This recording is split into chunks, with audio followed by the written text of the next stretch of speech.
We are asking support from our Shaykh, inshallah. Always. He is our rope that we are holding on to. He is the rope of Allah. Hold on and do not separate. This is the order. And we're asking whatever that is necessary for us to send to us. We should begin by renewing our faith, renewing our shahadat, saying, Ashhadu an la ilaha illallah wa ashhadu anna Muhammadan abduhu wa rasuluhu sallallahu alayhi wa sallam. The shahadat. Say it as much as you can. Everything is protecting the shahadat. Your prayers, your zakat, your fasting is protecting that testimony of faith. Declaring that there is only Allah. Whatever name you want to call Him, that one.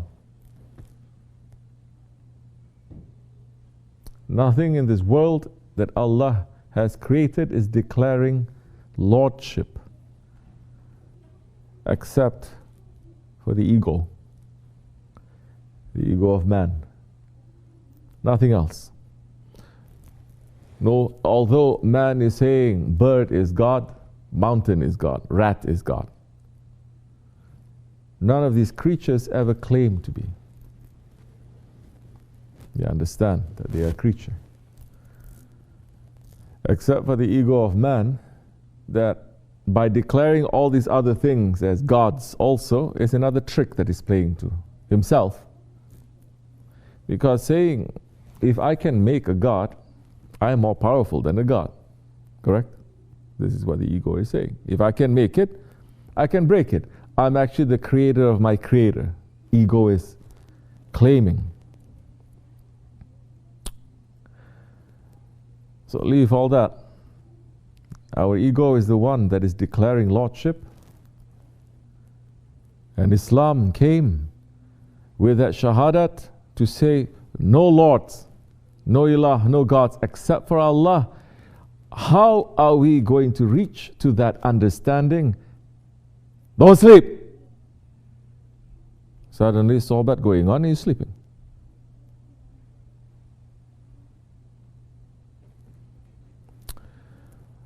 How do you reach to that understanding? You are going to go according to how Allah has sent His most beloved one here to teach you how to return to Him. It says, pray. How are you going to pray? It says, pray as I pray. Give zakat when the time comes. Praying, going up and down. 5 times a day, you stop yourself, all activities for a few minutes, you stop yourself, go renew your wudu. You stop yourself. What are you doing? Putting everything aside to say, I'm coming back to you. Reminding yourself, isolating yourself by movement, by energy, by thinking. You are my Lord. I'm returning back to you. 5 times a day, very specific times. When the world is changing, when the sun is changing, when the light is changing, when your body is also changing. So you pray. And now, our third pillar. We give zakat or we fast first? Yeah? You don't remember? You don't even know? Iqamu salah, wita'u. We're saying it every Fajr time. So zakat, what it means now, zakat? 2 things that is most important to mankind. There's some, they are making idols from that, ideas. Idols just doesn't mean a thing or qualities of a thing. It can also mean your philosophy, and you make it into a thing, or your ideology, and you make it to something that you worship. Two things very important to man. One is time. Correct? Time. That some people, they worship time. They say, I like longevity. Billions of people worshiping that. And the second, they're worshiping what? Wealth. Correct? Wealth. So the wealth, it is in zakat. And what Islam is teaching us, the wealth that you have, it does not come from you. It doesn't belong to you. The wealth that you have, that you earn, that Allah has decreed for you even before He has created you, it is for you, that is given to you, but it is not part of you. It is not part of you. Don't get too close to it. Don't get too attached to it. That in it is the rights of others. That if you don't give the rights, you're working hard, you earn the money, whatever it is, halal way, legal way, everything is clean, still it doesn't belong to you 100% until you clean it. And this is just according to law. According to law, you have to give 1/40th part, your zakat. According to Shariat. But according to tariqat, you understand now it really doesn't belong to you. Which tariqat we belong to? Qadiri, Mevlevi, the tariqat of Siddiqul Akbar. Who is Siddiqul Akbar? Abu Bakr Siddiq. What did he do with all his wealth?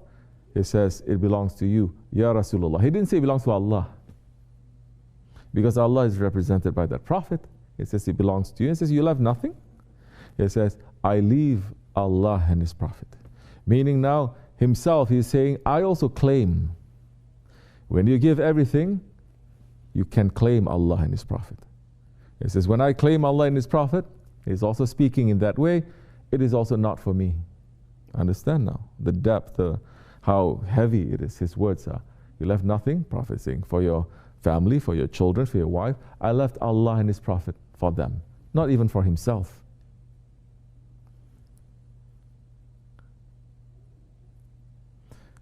These things are supposed to make us to turn away from this dunya back to our return to Allah. Because when mankind forget where they come from, they think that this world is all that there is. They start worshipping to this world, worshipping to themselves, and think that they're going to live forever. Knowing that they're going to die, they will do everything that they can to keep alive, to stay alive, even if it means destroying other things. What is that? Keep all that away. So now, zakat, it is a pillar. Now what happens then when you are not so attached to your zakat, to your money? Now you can come to an understanding that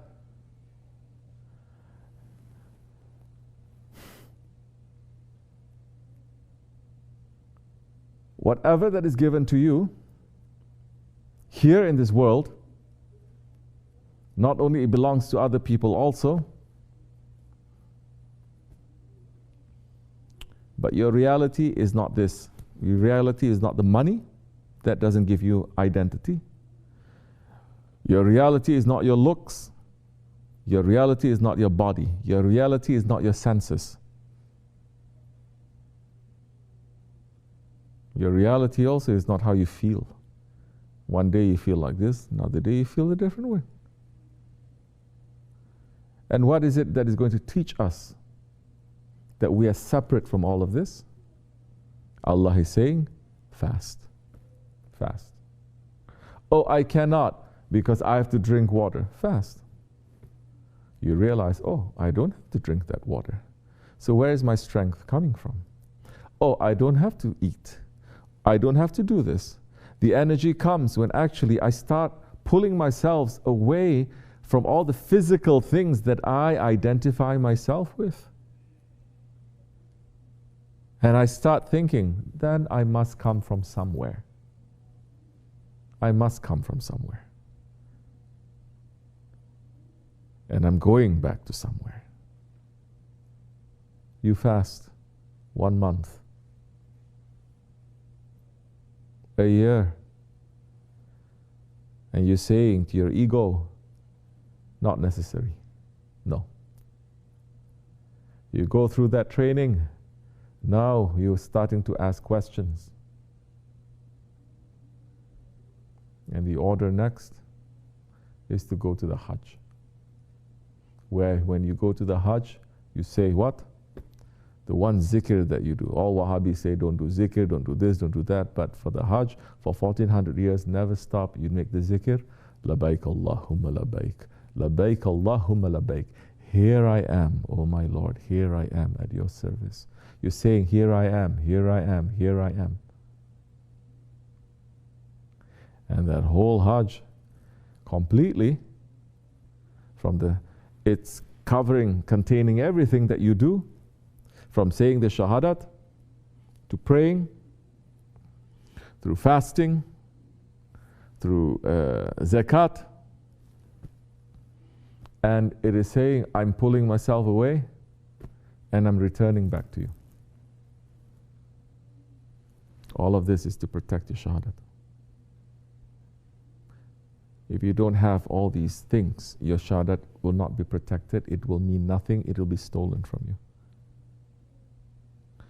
It's not just a belief, like they say. Just believe. Close your eyes really, really hard and believe. It's not a belief like that.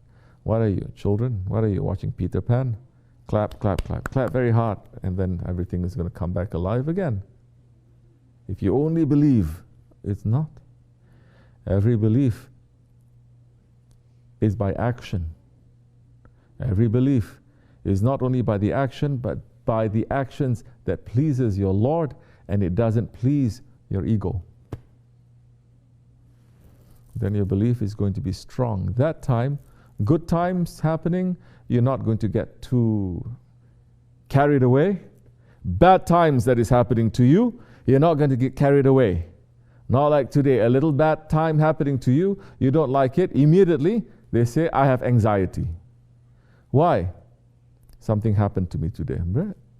You ever hear 124,000 prophets that they went through so much in their life, they ever say they have anxiety? Just because your heart is moving a little bit and is not liking it, now what are you going to do? You're going to pop a pill? A believer's life is filled with anxiety. It is. Because how comfortable can you be sleeping next to your enemy? A believer understands this world is your enemy. The believer understands Shaitan is out there. The believer understands your ego is inside. The believer is always in a state, not of anxiety where it deteriorates you, but the kind of wakefulness that you say, I have to be conscious and awake not to let my enemies to destroy me, because this is their plan. And when he does that, he becomes very sharp. He's going to work. He's going to listen. He's going to understand. And he's going to seek for that kind of understanding. He's going to find people who's going to give that kind of understanding. He's going to be in their association. He's going to ask. He's going to be alive. That is what sustains him. This is what is going to keep him alive. It's not your work that keeps you alive. It's not your families that keep you alive. It's not your wives. It's not your children. It's not how people are going to praise you that keeps you alive.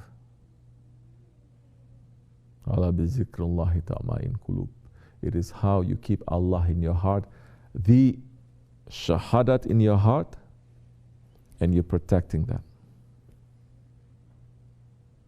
Be in the company of those that they are remembering Allah. Learn from them. Ask. Be in their company. Don't be in their company dead. Don't be in their company robotically. They don't like it also. One day they're going to stop giving sohbet because nobody's asking. We can see who is wanting, who is running. You're not. One day they stop. One day they will go. They will find somewhere else that they can give sohbet to. They find no one else who is going to listen to the sohbet, they will go to the cemetery to give. You've heard these words so many times from our Effendi, SahibulSaif. Hear it from me. Don't get too busy. May Allah forgive me and bless you. Wa min Allahu tawfiq. Al-Fatiha. Amin. Assalamu alaikum.